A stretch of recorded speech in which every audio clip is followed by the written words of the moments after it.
It started with a slap. Not the kind that leaves the biggest bruise, but the kind that makes an entire room decide who you are before you've said a single word. 1 second I was helping an elderly woman with 2 heavy suitcases, and the next I had 300 pairs of eyes staring at me like I'd just crawled out of a back alley looking for something to steal. Funny how quickly people fill in the blanks when they think your shoes tell your whole story. My name is Daniel Mercer. I'm 59 years old, a retired Army officer, and until that afternoon, I'd never imagined the most painful battlefield I'd ever stand on would be the lobby of the Grand Hawthorne Hotel in Charleston. I'd driven nearly 10 hours from northern Georgia that morning, stopping only once for coffee that tasted like burnt cardboard. I hadn't bothered changing into my dress uniform because it was hanging carefully pressed inside a garment bag in my trunk. The wedding coordinator had specifically asked me to arrive early through a private entrance before the ceremony. There was a reason for that, but only 3 people in the entire building knew it. Everyone else just saw an older man wearing faded khaki pants, a blue button-down shirt that had wrinkled during the drive, and boots that had seen far better days.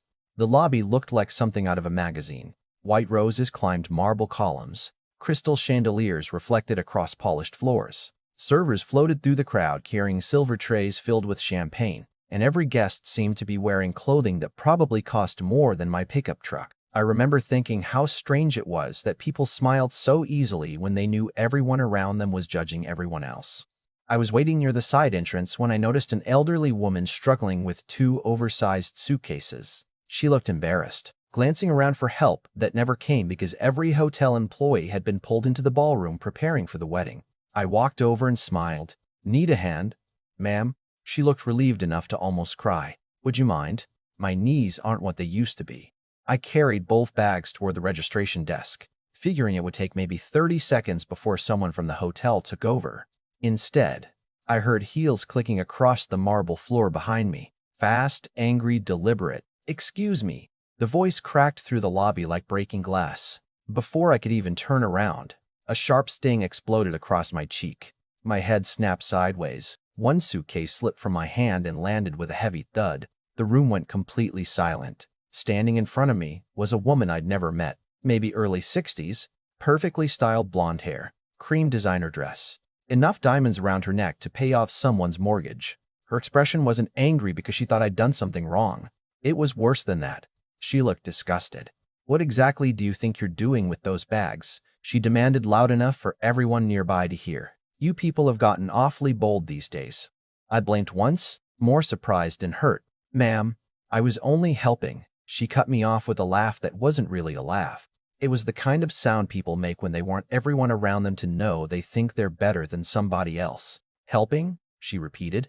"Is that what we're calling it now?" The older woman stepped forward immediately. "Please, you've misunderstood." "He was kind enough to." "Helen," the woman interrupted without even looking at her. "You're too trusting. That's exactly how people take advantage of you." By now, phones were coming out. Nobody offered to stop her. Nobody asked what had actually happened. They just watched because public humiliation has always been free entertainment. The woman folded her arms. "Security should search his pockets before he leaves. I'd bet everything I own those bags aren't the first thing he's put his hands on today." I looked around the lobby. Men in tailored tuxedos avoided eye contact. Women whispered behind champagne glasses. A teenager near the staircase was openly recording the entire scene. I touched the corner of my cheek, and my fingers came away with a thin streak of blood where one of her rings had split the skin. Oddly enough, I didn't feel angry. Maybe because life had already shown me what real fear looked like years earlier in places where people didn't come home.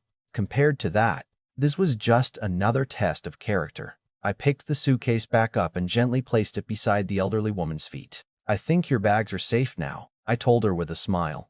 Then I looked directly at the woman who'd slapped me. Respect has never been something money can buy. Her face tightened. She opened her mouth as if she wanted to slap me again. But I simply turned around and walked toward the hallway leading to the private elevators. Behind me, I could hear whispers spreading through the lobby. Everyone convinced they'd just watched a drifter get thrown out of a senator's family wedding. None of them knew that in less than 2 hours, every single person in that ballroom, especially the woman who had just humiliated me, was about to discover why I'd really been invited, and why the ceremony itself couldn't begin until I walked through those chapel doors. I spent the next 2 hours in a small hospitality suite on the 3rd floor. looking out over Charleston Harbor while the sounds of the wedding drifted faintly through the windows. Someone from the hotel brought me coffee and asked if there was anything else I needed. I smiled and told him no.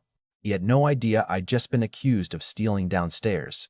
And honestly, I preferred it that way. I stood there for a long time staring at the garment bag hanging beside the closet, the one holding the dress blues I hadn't worn in nearly 3 years. Every medal, every ribbon, every insignia carried a memory I rarely visited anymore. Some memories deserve respect. Others deserve distance. I reached into my pocket and pulled out a faded photograph that had been folded so many times the corners were beginning to separate.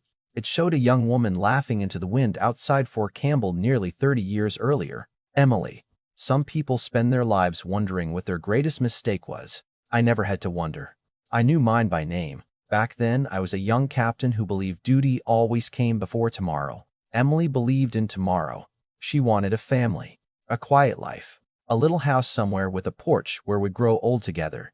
Instead, I kept volunteering for deployments because every time another conflict started, I convinced myself someone else deserved to stay home more than I did.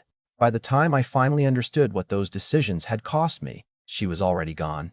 Not because she stopped loving me, but because she got tired of loving someone who was never there. Years later, I learned she'd married Richard Collins, a respected South Carolina attorney who eventually entered politics. He became lieutenant governor before winning a Senate seat.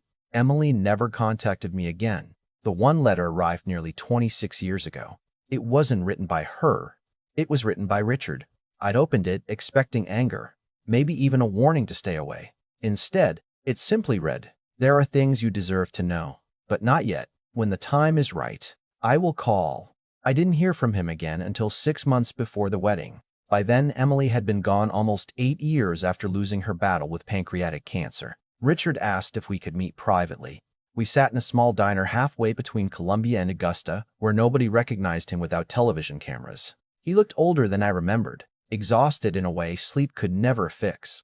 After nearly 20 minutes of silence, he placed a sealed envelope on the table and slid it toward me. Inside was a birth certificate. Father's name, Daniel Mercer. I must have read those 2 words 50 times before I could breathe normally again. Richard waited until I looked up. "Emily told me the truth the week before we got married," he said quietly. "She'd already discovered she was pregnant. But you were overseas. She believed she had lost you forever. I offered to raise the baby as my own because I loved her, and because she believed your future belonged to the Army." I couldn't speak. Every emotion I'd spent decades locking away crashed through me at once. "Why now?" I finally managed. Richard looked toward the diner window. "Because Caroline is getting married in 6 months, and I promised Emily that one day she'd know who her father really was." I remember asking the question that terrified me most. "Does she know?" He nodded slowly. "Not yet. But she will before the wedding." Those months passed in a blur of phone calls, awkward conversations, and emotions neither of us knew how to organize.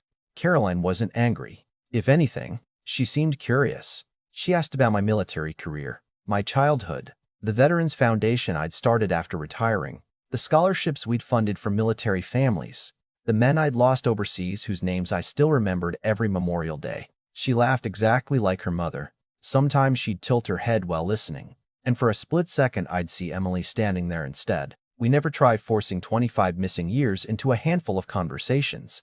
There wasn't enough time for that. We simply started where we were. A month before the wedding, she called me late one evening.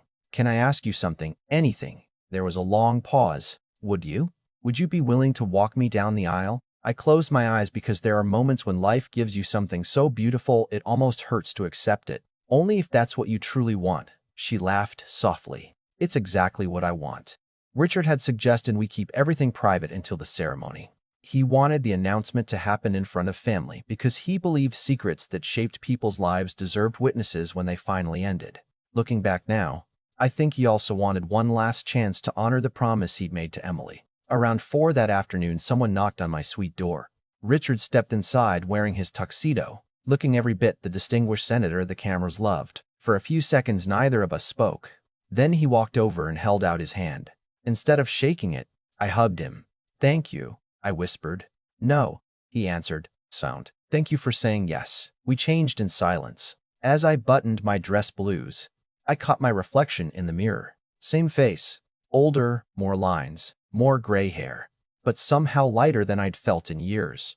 The uniform didn't make me important. It simply reminded me of every person I'd served beside who never got the chance to grow old. Richard adjusted one of my medals. "Emily would have smiled," he said. I had to look away before my eyes betrayed me. Downstairs, the chapel had filled completely. String musicians played softly while guests admired the flowers and whispered about politics, business deals, and vacation homes. Somewhere out there sat the woman who'd slapped me. Richard leaned toward me before opening the side hallway door. "One more thing," he said.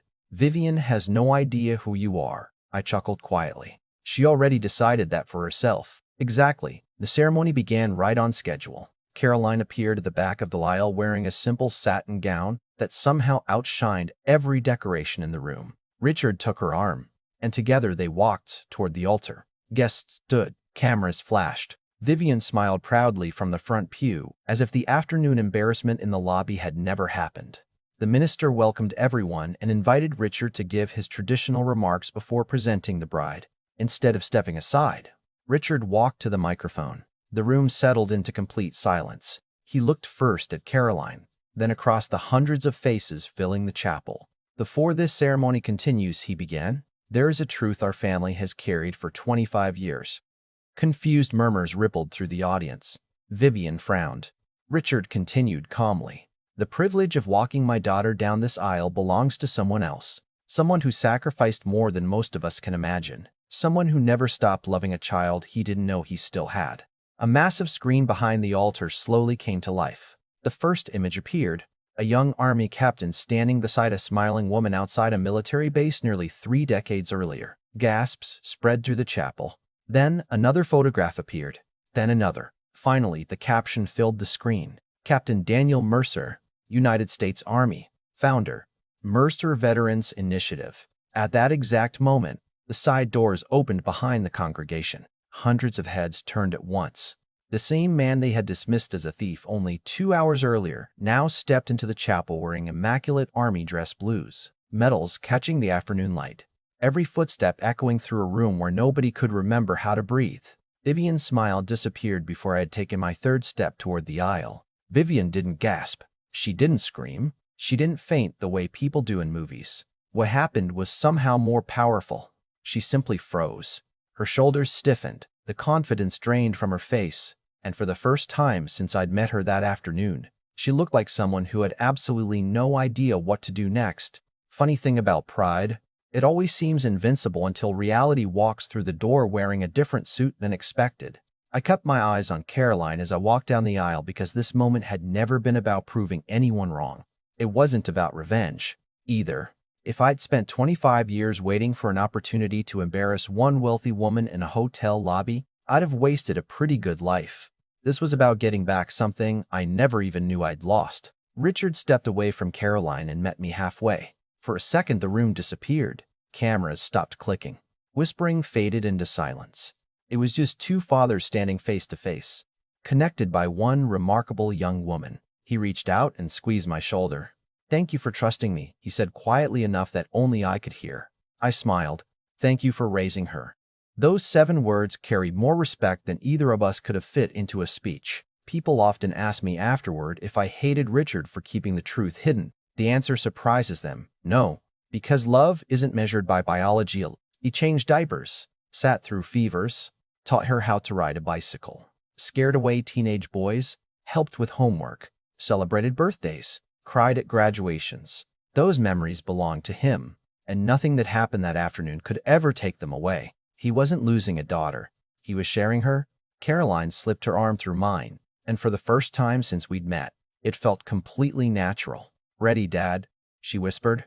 I laughed softly because I'd imagined hearing that word thousands of times over the years, and somehow the real thing meant even more. "I've been ready longer than you know." Together we walked the rest of the aisle. Some guests were wiping away tears. Others looked too stunned to react. I noticed the elderly woman whose luggage I'd carried earlier, smiling through watery eyes. She gave me a small nod as if to say she had known all along what kind of man I really was. Then my eyes drifted toward the front pew.